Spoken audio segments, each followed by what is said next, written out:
ওই অনুদান দিবেন, সেই অনুদান দিবেন। আর আমরা কি ভিখারি? আমরা ভিক্ষা চেয়েছি, ভিক্ষা চাই নাই। আমরা আমাদের ন্যায্য টাকা ফেরত চাই। আমাকে মাদ্রাসার কর্তৃপক্ষ ডাক দিয়ে বলতেছে আপনার বাচ্চা আপনি নিয়ে যান, আপনি যেটা বেতন দিতে পারেন না আপনার বাচ্চা আপনি নিয়ে যান। গাড়ি বিক্রি করলাম, বাড়ি বিক্রি করলাম, এরপরে আর কি নেক্সট কি আছে? শরীরে রক্ত আছে, কিডনি আছে, এগুলি নিয়ে হলো আমাদেরকে মুক্তি দেন। প্রবাসী ভাইদের অধিকার, আমার বিধবা বোনদের টাকা, বিধবা বোনদের অধিকার। সিনিয়র সিটিজেনরা সারা জীবন কষ্ট করে, চাকরি করে, কষ্টার্জিত টাকা এখানে রেখে ছেলে মেয়ের পড়াশোনা করায়, নিজের চিকিৎসা করায়। হ্যাঁ, ঘোষণা করছে শুধুমাত্র ক্যান্সার রোগী এবং কিডনি রোগী তারা টাকা পাবে। তাহলে বাংলাদেশে কি অন্যান্য রোগের ক্ষেত্রে চিকিৎসার প্রয়োজন হয় না? অন্যান্য রোগের ক্ষেত্রে টাকার প্রয়োজন হয় না? অন্যান্য রোগের ক্ষেত্রে মেডিসিনের প্রয়োজন হয় না? আমরা যখন ব্যাংকে টাকা রেখেছি আমাদেরকে শর্ত দিয়ে তো রাখতে হয় নাই। তাহলে আজকে যখন 5,000 টাকার জন্য আমরা যাই, আজকে যখন আমার মায়ের চিকিৎসার টাকার জন্য আমি যাই, তাহলে আমাকে কেন বলা হয় বাংলাদেশ ব্যাংকে ম্যাডাম অ্যাপ্লিকেশন করেছি, দেখা যাক কি ফিডব্যাক আসে। আমি তো এগুলো দেখবো না। আমার টাকা আমি যে ব্যাংকে রেখেছি, আমরা যদি আজকে এখানে অধিকার না আদায় করতে পারি, আমরা সারা বাংলাদেশ স্ব ব্যাংক অচল করে দিব। এবং এটা আমাদের হক হালালির টাকা। আজকে যদি আমাদের হক হালালির টাকা না হতো তাহলে আমরা এভাবে রাস্তায় দাঁড়িয়ে কথা বলতে পারতাম না। আজকে যদি আমাদের টাকা, আমরা সরকারকে ট্যাক্স দিয়েছি, ভ্যাট দিয়েছি। আমি ব্যাংক থেকে 12 লাখ টাকা লোন নিয়েছিলাম। হ্যাঁ, আমাকে ইন্টারেস্ট ধরেছে হলো 16%। এখন ব্যাংক আমাদেরকে দিচ্ছে 4%। আমার মাত্র আছে 12 লাখ টাকা, আমি পরিশোধ শুধু 62,000 টাকা আছে ডিউ। তাহলে আমার থেকে 16% নিল, আমাকে 4% দিচ্ছে। এটা কোন রুলসে?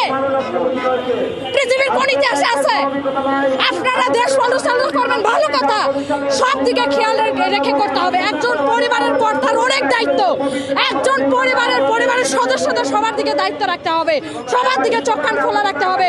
আপনি কাউকে সুন্দর মতো এই কার্ড দিবেন, সেই কার্ড দিবেন, ওই অনুদান দিবেন, সেই অনুদান দিবেন। আর আমরা কি ভিখারি? আমরা ভিক্ষা চেয়েছি, ভিক্ষা চাই নাই। আমরা আমাদের ন্যায্য টাকা ফেরত চাই। আমাদের টাকা, আমাদের অধিকার, এটা আমাদের ঘাম ঝরানো পয়সা। সুতরাং আমাদের দাবি দুইটা: হেয়ার কাট উঠিয়ে নিতে হবে এবং ব্যাংক লেনদেন স্বাভাবিক করতে হবে। আমরা রাস্তায় রাস্তায় দৌড়াইতেছি ছোট থেকে। জনাব মোহাম্মদ তারেক রহমান সাহেবের কাছে পর্যন্ত আমরা গেছি, আমাদের স্মারকলিপি তার কাছে আমরা জমা দিয়েছি। তার কাছ থেকে আমরা এখনো পর্যন্ত মিডিয়া থেকে একটা কথা শুনি নাই যে ভাই কি বোনেরা, মা কি বোনেরা, আপনারা ধৈর্য ধরেন, একটা ব্যাংকে একটা সমস্যা হয়েছে, ঠিক আছে, আমরা এটা সমাধান করার চেষ্টা করতেছি। আমাদের দুর্ভাগ্য, আমরা কোন দেশে বাস করি? আমাদের দুর্ভাগ্য, আমরা কোন দেশে বাস করি? আমরা কি এত কষ্ট করে এই যে বাংলাদেশ স্বাধীন করছি, এরকম আন্দোলন করে তো বাংলাদেশে স্বাধীন করছি, আমরা কি এই দিনটা দেখার জন্য? না ভাই, আমরা এই দিন দেখার জন্য না। আমার টাকার জন্য আজকে আমার পুলিশের লাঠি খাইতে হবে, জল নিক্ষেপ খাইতে হবে। আমরা এই কারণে কিন্তু বাংলাদেশ স্বাধীন করি নাই ভাই, ঠিক আছে? আমরা ভাই খুব কষ্টে আছি। আমার একটা ছেলেকে আমি অনেক কষ্ট করে জায়গা জমিন ও গয়না গাটি যেখানে যা ছিল আমার সব খোয়াইয়ে আমি আমার ছেলেকে বিদেশ পাঠাইছি লেখাপড়া করার জন্য। আমি আমার ছেলেটাকে টিউশন ফি দিতে পারতেছি না, আমার টাকা ব্যাংকে জমা। আমার 2টা ছেলে মাদ্রাসায় পড়ে, আমি তাদের 6 মাস যাবত মাদ্রাসার বেতন দিতে পারি না। আজকে সকালেও মাদ্রাসায় গেছি, আমাকে মাদ্রাসার কর্তৃপক্ষ ডাক দিয়ে বলতেছে আপনার বাচ্চা আপনি নিয়ে যান, আপনি যেটা বেতন দিতে পারেন না আপনার বাচ্চা আপনি নিয়ে যান, ঠিক আছে? তাহলে আমরা কোথায় যাবো ভাই? আমরা কি অপরাধ করে ফেলছি বাংলাদেশ ব্যাংকে টাকা জমা রেখে? বলেন, আমাদের যদি অপরাধ হয়ে থাকে, আজকে আমরা কাফনের কাপড় নিয়ে আসছি, এই কাফনের কাপড় পিঁধেই যেন এই প্রশাসন ভাইয়েরা আমাদেরকে এই দুনিয়া থেকে মুক্তি দেয়, এই দুনিয়া থেকে আমাদেরকে মুক্তি দেয়। আমরা এইভাবে ধুকে ধুকে মরাচ্ছে, আজকে একেবারে মৃত্যুবরণ করে এখান থেকে চলে যেতে চাইতেছি। মানুষের বাসায় থাকি, আজকে 6 মাস যাবত ধরে ঘর ভাড়া দিতে পারি না। প্রতিনিয়ত ভাড়া নিয়ে বাড়িওয়ালা নামাই দিতেছে, প্রতিনিয়ত নামাই দিতেছে, কথা শুনতে হতেছে। কে ভাই, আমরা বাংলাদেশ ব্যাংকে টাকা নিয়ে রেখে কি অপরাধ করে ফেলছি? বলেন, অপরাধ করছি? সাংবাদিক ভাইদের কাছে আমরা সিদ্ধান্ত দিতে ঠিক হবে, আছে, এটা সিদ্ধান্ত দিতে হবে। আজকে হয় সশরীরে একটা সান্ত্বনামূলক কথা নিয়ে হয় বাসায় ফিরবো, নাইলে কাপড়ের কাপড় গলায় পেঁচিয়ে তারপরে এই রাজপথ ছাড়বো, এর আগে রাজপথ ছাড়বো না। এত বড় একটা রোজার ঈদ গেছে, কেউ বিশ্বাস করবে না যে 2 গজ কাপড় ঈদের জন্য কিনতে পারি নাই। সামনে একটা সামনে আরেকটা কোরবানির ঈদ আসতেছে, ভাগেও গরু কিনতে পারবো কিনা সন্দেহ আছে। ভাই আমি তো ব্যবসা করতে আসছি, আমি তো সরকার অনুমোদিত ব্যাংকেই আমি টাকা রাখছি, তাই না? টাকা রাখার সময় তো হেয়ার কাট, এই ওয়ার্ডটা তো আমি জানতাম না।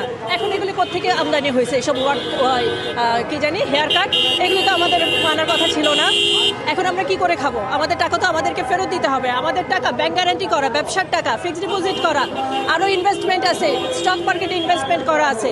কতগুলি শেয়ার একদম লেনদেনই হচ্ছে না। এই যদি হয় দেশের অর্থনৈতিক অবস্থার সারফেস, আমরা ব্যবসায়ীরা, আমরা যারা দেশে থাকতে চাই, আমরা কিভাবে চলবো? আপনারা বলেন। অলরেডি গাড়ি বিক্রি করে দিছি, তারপরে হচ্ছে অ্যাপার্টমেন্ট, যে বাসায় থাকি সেই অ্যাপার্টমেন্ট বিক্রির জন্য ক্লায়েন্ট খুঁজতেছি। গাড়ি বিক্রি করলাম, বাড়ি বিক্রি করলাম, এরপরে আর কি? নেক্সট কি আছে? শরীরে রক্ত আছে, কিডনি আছে, এগুলি নিয়ে হলো আমাদেরকে মুক্তি দেন।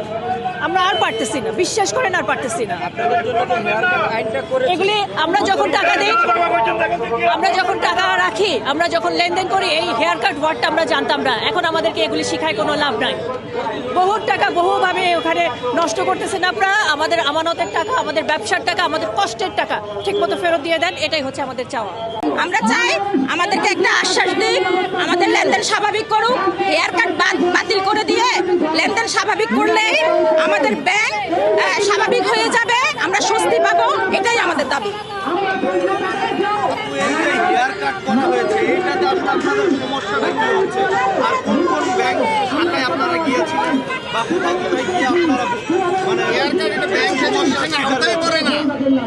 হেয়ার কাট তো কোনো আইনেই পড়ে না। কারণ হচ্ছে 2024-25 সালে উনারা আমাদেরকে মুনাফা দিয়েছে, দিয়ে তাহলে উনাদের ব্যাংক যদি লস করে তাহলে আমাদেরকে মুনাফা দিবেন কেন? উনারা দিয়ে এখন বলতেছেন 26 সালে এসে উনারা সেই টাকা আমাদের থেকে নিয়ে যাবেন, মুনাফার টাকা। তাহলে আমাদেরকে দিলেন কেন? আবার নিবেনই বা কেন? সেটা তো আমরা খরচ করে ফেলেছি। এখন হচ্ছে আমাদের মূল টাকা থেকে উনারা কাটবে কেন? মূল টাকা থেকে কাটবে কেন? আর আমরা তো আমাদের যে আসল টাকা, আমাদের যে মূল টাকা, সেটা আমরা উঠাইতে পারতেছি না। আমরা বিভিন্ন মেয়াদে রেখেছি, আমাদের মেয়াদ উত্তীর্ণ হওয়ার পর তারা সেটা আবার রিনিউ করে ফেলতেছে 2-3 বছরের জন্য, 4 বছরের জন্য। আমরা এখনই টাকা পাচ্ছি না, 4-5 বছর পরে আমরা যে টাকা পাবো সেই নিশ্চয়তা আমাদেরকে কে দিবে? কি নিশ্চয়তা? আমরা তো আতঙ্কে আছি, আমরা ভয়ে আছি।